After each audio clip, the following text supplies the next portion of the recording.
Salve, seja bem-vindo. Olha, tradicionalmente nós falamos aqui de política, né? Sobre as entranhas de política, do poder. Hoje nós vamos falar com Dom Paulo César, que é o arcebispo daqui de Brasília. Ele é cardeal, né? Participou do conclave, uma pessoa muito influente, muito conhecida e querida na Igreja Católica. Ele esteve recentemente na Ucrânia e traz notícias de lá. Dom Paulo, muito obrigado por estar aqui nos estúdios da Jovem Pan para essa conversa. Alegria minha, Zé Maria, de estar aqui com você e podendo falar um pouco do que vivi na Ucrânia, podendo um pouco partilhar nossa experiência de fé e de vida. Pois é, Dom Paulo, a guerra é feia, né? Sangra, machuca, maltrata famílias. O senhor foi lá ver de perto o que está acontecendo na Ucrânia. Sim, eu fui à Ucrânia, a convite dos bispos ucranianos, da Conferência Episcopal Ucraniana. Fui para ser solidário com aquele povo, fui para encontrar, para ver a Ucrânia e me deparei com uma realidade de um povo que tem muita esperança, de um povo que tem muita resiliência, mas me deparei também com os horrores da guerra. Me lembro bem quando em Lviv, logo que cheguei na Ucrânia, no segundo dia, dormimos em Lviv, fui visitar um cemitério, me levaram para visitar um cemitério.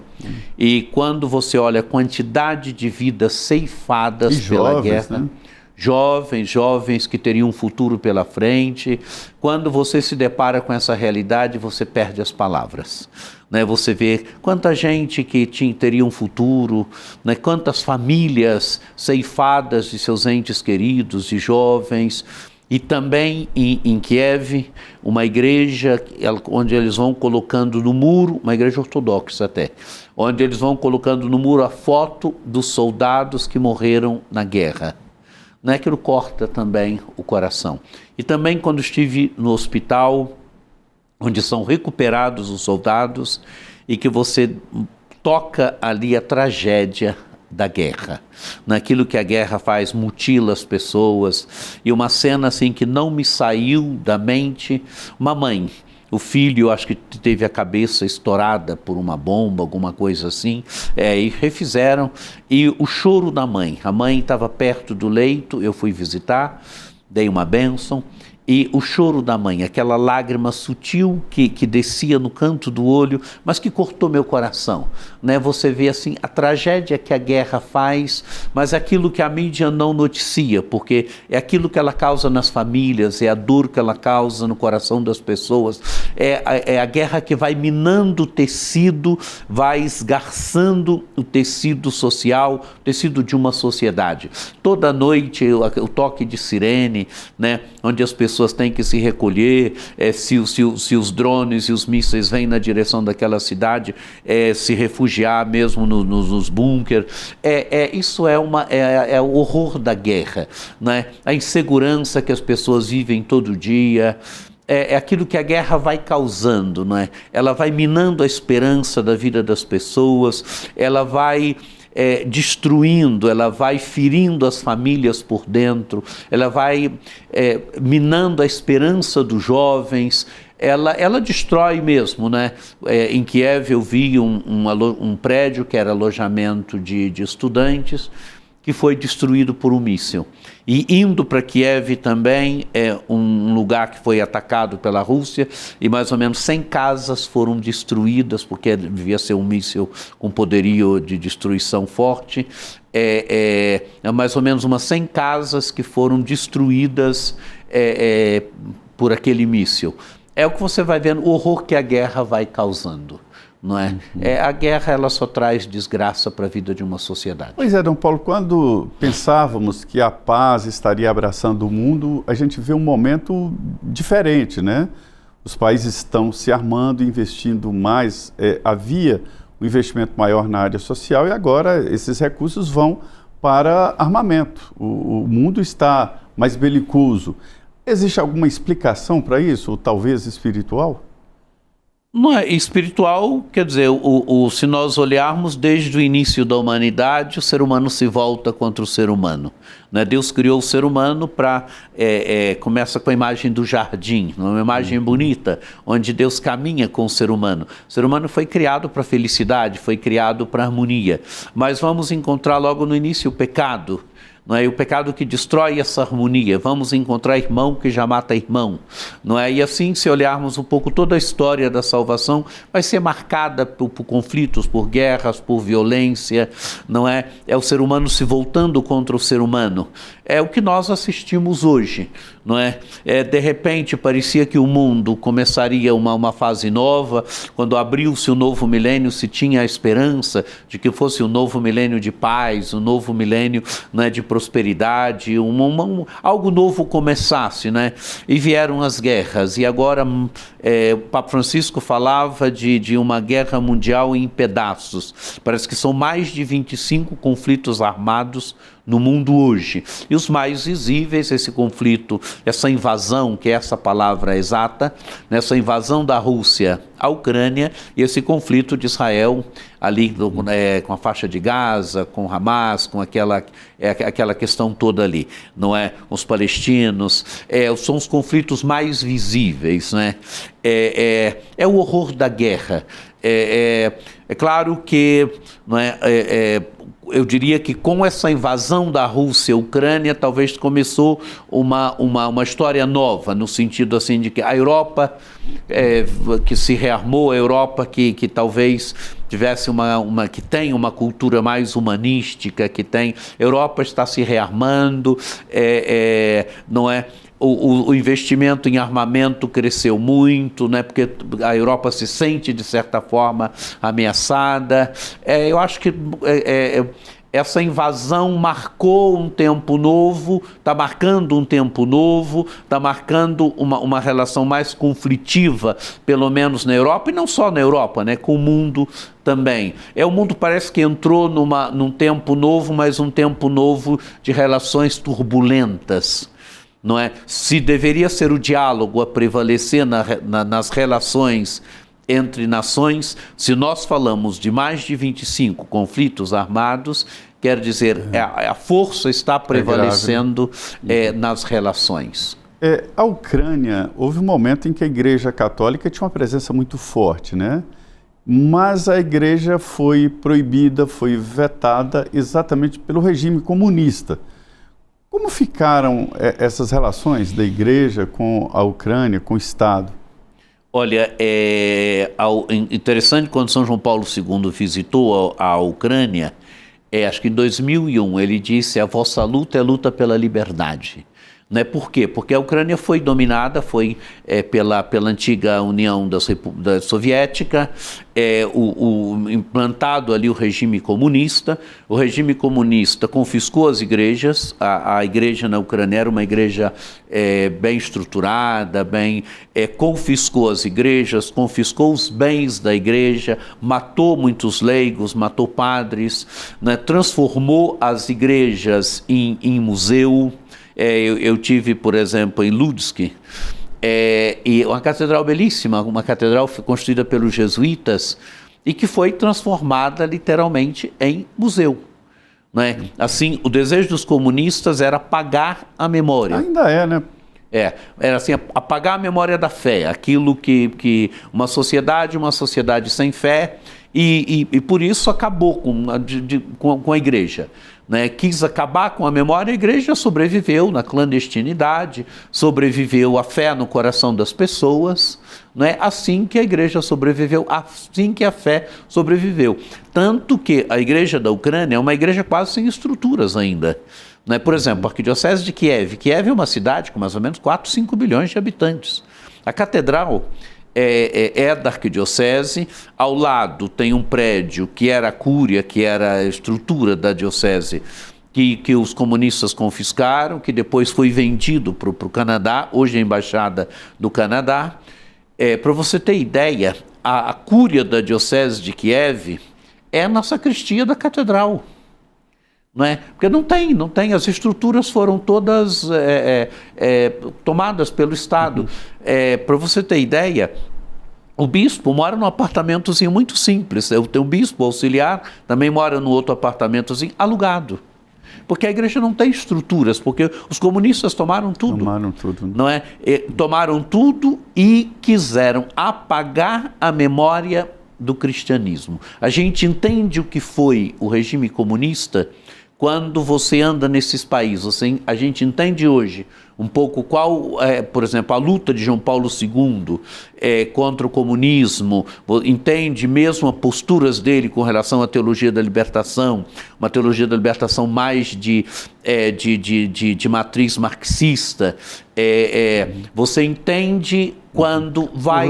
Por lá eles assustam, né? Os próprios padres assustam com a teologia da libertação, né? Dois padres me perguntaram, mas é verdade que vocês usam lá as teorias marxistas? Eu disse, não, em outros tempos, né, nos anos 80, 90, naquele tempo forte da teologia da libertação, e nem toda a teologia da libertação usava, né, análise marxista, mas tinha as teologias da libertação. E hoje, com a teologia da libertação, como é que ela está? Restrita a um pequeno grupo na Igreja Católica? Eu diria que a teologia da libertação está aí, não é ainda, não é, mas eu acho que se purificou daquilo que claro que nem toda a teologia da libertação usou análise marxista. É muito interessante um documento que então, naquele tempo, era o prefeito da Doutrina da Fé, o cardeal Ratzinger, né, que fala sobre a teologia da libertação. A Igreja condenou, sim, a teologia da libertação que usava análise marxista, não é? A teologia da libertação ela trouxe uma questão fundamental para a própria igreja, né, que é a questão do pobre. Talvez a igreja tenha se afastado um pouco da questão do pobre, da questão do excluído, da questão do necessitado. Ela relembrou, ela trouxe esse elemento à tona para a igreja, não é? Onde a igreja renovou sua opção pelos pobres, mas opção evangélica. Dom Paulo, geralmente se fala e se discute assim, a relação da igreja com o poder, com o governo federal, estadual, e se fala muito em o Estado é laico, né? E ninguém sabe exatamente qual é a profundidade dessa palavra, o Estado é laico, né? Qual hoje é essa relação da Igreja Católica com o presidente Lula, com o governo atual? Quer dizer, a igreja tem uma relação de diálogo com o presidente, com aquilo que deve ter. Não é? Essa é a postura, talvez, que o magistério pede de nós. É muito interessante voltarmos um pouco ao quarto século do cristianismo. O quarto século do cristianismo tinha um bispo, Eusébio de Cesareia. Eusébio de Cesareia achava que a corte de Constantino, achava que quase que era o reino de Cristo. Né? Quer dizer, era uma postura de total submissão, era uma postura de admiração, onde se perdia o elemento crítico, não é? E se nós olharmos outros grandes bispos do quarto século, por exemplo, como São Basílio Magno, os Capadócios e outros, João Crisóstomo e outros grandes bispos, sempre tiveram justo relacionamento com o império, porém sempre com uma visão crítica. Né? Esse deve ser o verdadeiro relacionamento da igreja com os poderes políticos, com o presidente da República, com os outros poderes da República. A igreja não pode ser submissa. Né? A igreja, os tempos de submissão e os tempos de aliança entre igreja e poder político sempre trouxeram problemas.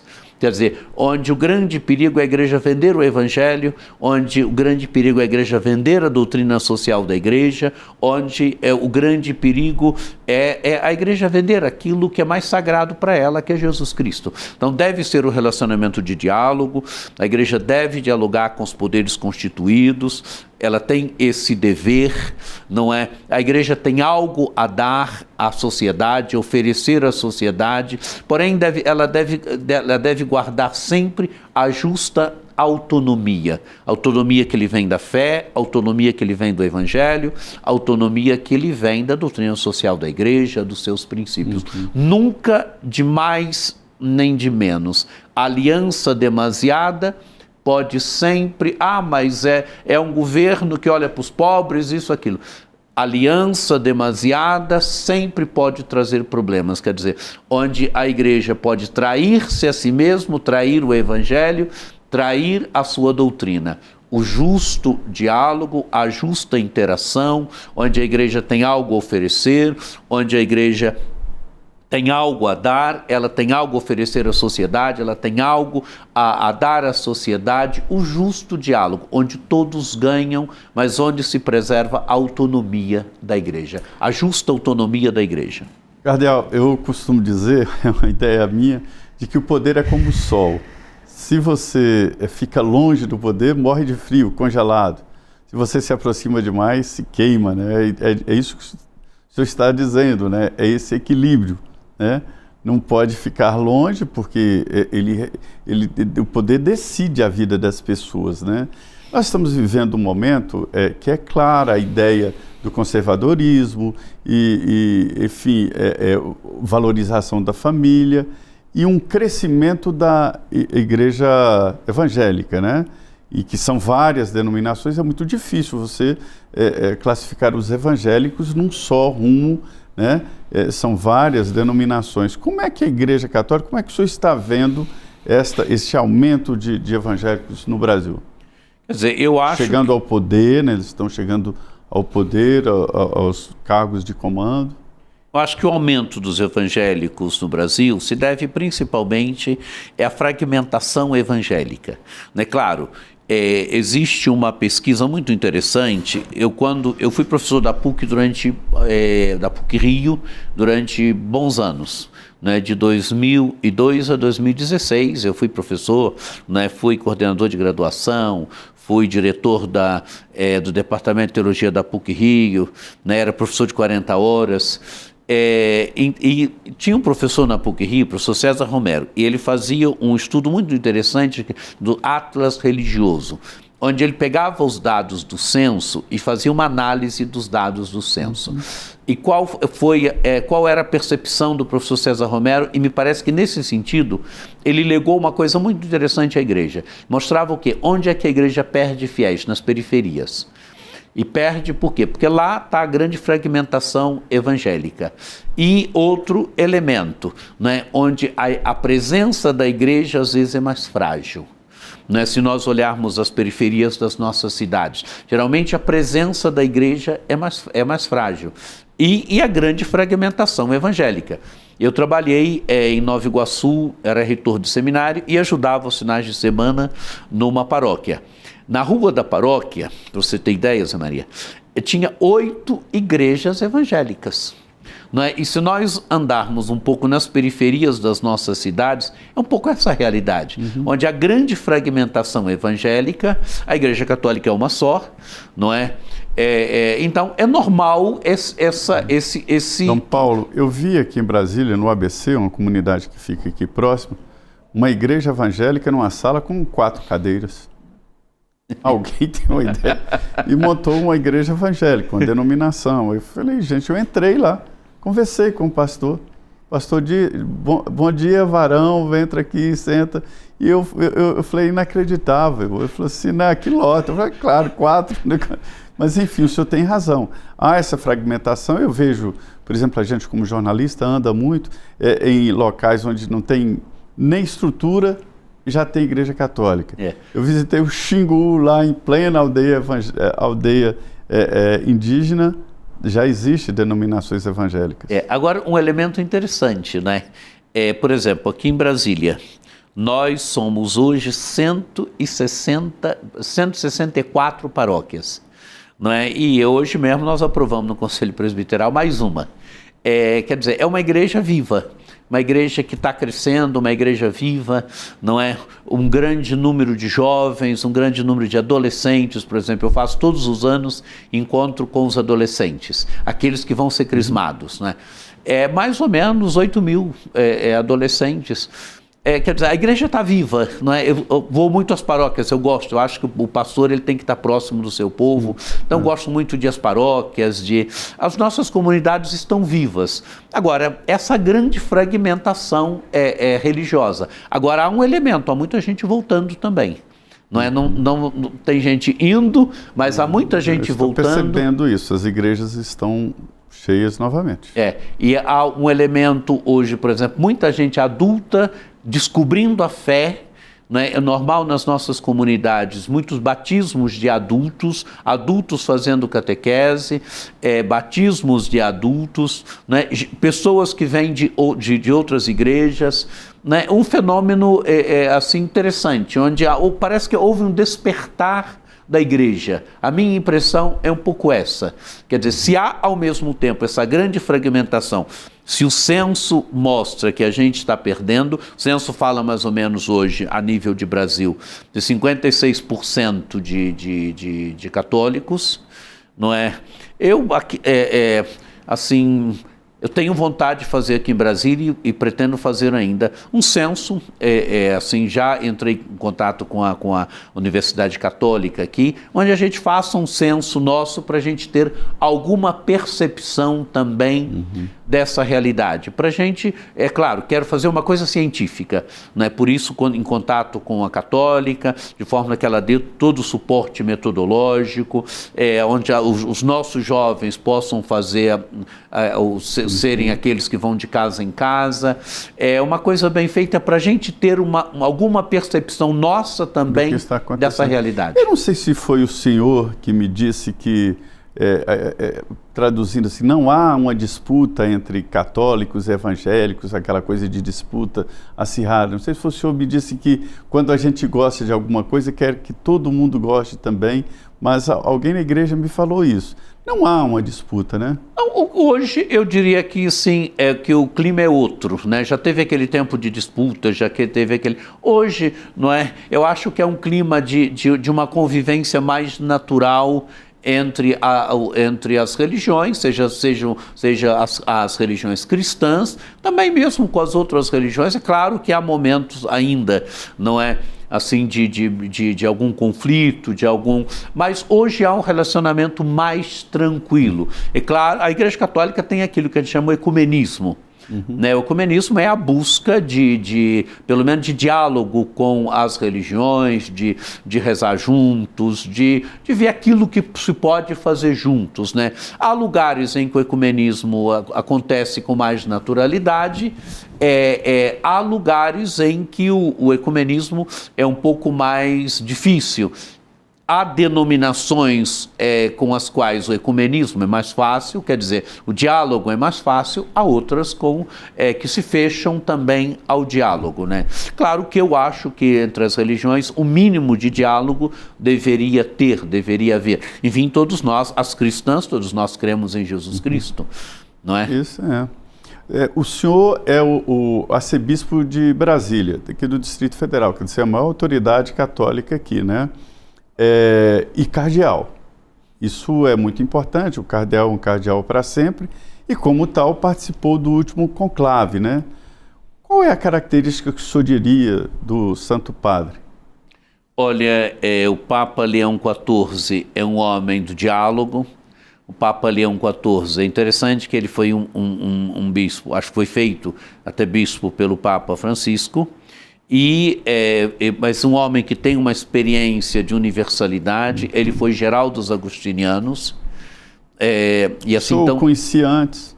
Conhecia depois que ele foi para trabalhar no dicastério dos bispos em Roma. Né? Ele trabalhava no Vaticano. Eu acho que trabalhou no Vaticano 2-3 anos, acho que 2 anos me parece. E em 2 anos o Papa o levou para o dicastério dos bispos, que é o dicastério responsável pela nomeação dos bispos. Claro, quem nomeia os bispos é o Papa, mas ele era o prefeito desse dicastério. Aí eu sei que antes do conclave tem encontros, né? Os bispos, os cardeais ficam reunidos, né? E depois partem para o conclave propriamente dito. E ali há muita conversa, né? Muita interação entre os cardeais. Sim, tem aquilo que nós chamamos do pré-conclave, que são as congregações gerais, onde todos os cardeais falam, onde todos os cardeais têm direito de falar, mais ou menos 5, 7 minutos. Geralmente, depois que eu cheguei, se determinou mais ou menos 5 minutos. E se colocam como candidatos? Não, ninguém se coloca como candidato. E como é o processo? O processo é assim, devagar, com tranquilidade, vão despontando nomes e assim, não é, de conversas, de grupo, naturalmente vão surgindo nomes, mas assim, não é que tem campanha entre os cardeais, vote em fulano, vote em ciclano, aquela mas vão coisa... se colocando e aí vão formando as lideranças, seria as ideias, né? Eu diria que assim, quer dizer, pelo menos nesse conclave, é uma coisa assim, por exemplo, o nome do Leão XIV, do cardeal Robert Prevost, não se falava, não se sabia, eu sabia que ele era um possível candidato, assim que ele, mas assim, em momento algum, ele disse que era candidato, em momento algum me lembro de cardeal ter me pedido voto para ele. Eu torci pelo senhor, achei que o senhor ia ser de La Papa. Se eu tivesse, eu votava no senhor. Mas um cardeal, que não foi o senhor, outro cardeal me disse que é uma grande responsabilidade. Capela Sistina, com aquele ar fresco, com aquele clima, é muito pesada a responsabilidade da escolha de um comandante, né, de um pastor para a igreja. É uma responsabilidade muito grande, não é? Isso pesa sobre nós, mas ao mesmo tempo um clima tranquilo. Nós tínhamos consciência, e isso vários cardeais falaram, nós queríamos escolher aquele que estava no coração de Deus. Isso tinha, era um pouco o sentimento dos cardeais. Nós queríamos escolher aquele que estava no coração de Deus. E com naturalidade... Foi aparecendo, e com rapidez até, não é? Se percebeu aquele que estava no coração de Deus. O senhor assistiu o filme O Conclave, né? Reproduz ali a realidade do que acontece ali? Eu acho assim que o filme é um pouco pobre de cenário, assim mesmo... Ele é tudo muito mais suntuoso, né? Eu não diria assim suntuoso, eu diria que é o Vaticano, né? O Vaticano tem história, tem aqueles palácios, aquelas coisas, assim, onde tem história, tem... o cenário do filme eu já achei, assim, até as fachadas, aquela coisa um pouco... decadente. Não é que não é o Vaticano. O Vaticano não é decadente, as coisas são bonitas, são sóbrias, mas bonitas, são mesmo a Santa Marta, a casa onde os cardeais ficam hospedados. É uma espécie de hotel, né? Assim, é uma casa que tem lá, qualquer uma pessoa que vá a Roma pode ficar hospedada lá. É uma casa muito digna, um hotel muito digno, muito... onde tudo com muita dignidade. E né? Tem aquela politicagem que o filme mostra, cardeal? Não tem aquele clima de politicagem, aquela coisa, não. É um clima muito sóbrio, assim, onde se vai buscando perceber quem poderia guiar a igreja naquele momento. Ninguém se lança como candidato, ninguém se coloca, eu sou candidato. E nem faz articulação, me apoia, alguma coisa assim? Não. Assim, uma coisa muito tranquila. Os senhores escolheram bem, quer dizer, o Espírito Santo transmitiu bem? Você acha que hoje, olhando assim... Eu sou convencido que sim, sou convencido de que o Papa Leão é um homem que escuta, um homem tranquilo, um homem que tem muita consciência da igreja, tem consciência de que é importante unir a igreja, um homem que tem consciência muito da unidade da igreja, tem consciência de que, antes de tudo, ele é um pastor para a igreja. Não é? Claro, tem toda a relação com o mundo, que ele procura fazer bem também, não é? Toda a questão das guerras, a questão dos problemas do mundo, que ele procura fazer bem, né? E faz bem, mas está em consciência de que é um pastor para a igreja. Acho que não é? Nós escolhemos aquele que estava no coração de Deus, e tenho certeza que já é um grande pastor para a igreja, que será um grande Papa. O nome que ele escolheu de Leão, não é? Relembra bem Leão XIII, que foi um papa das questões sociais, daquele tempo da Revolução Industrial ali, não é? Acho que ele vai também tratar essas questões, principalmente a questão da inteligência artificial, novas questões sociais que estão aí, não é? Que precisam também de uma palavra iluminadora da igreja. O cardeal Dom Paulo César, muito obrigado, eu gostei muito da nossa conversa aqui no Ponto Final. É muito importante traduzir e falar o que se passa na Igreja Católica. Muito obrigado, Dom Paulo. Eu que agradeço, Zé Maria, foi uma grande alegria estar aqui com você, conversando sobre a Ucrânia, sobre os problemas da atualidade, também colocando um pouco a vida e caminhada da Igreja. Muito bem. Pois é, o Ponto Final, assim, traduzindo diretamente daqui dos estúdios da Jovem Pan, no coração do poder, Brasília. É isso aí, muito obrigado e continue aqui na Pan.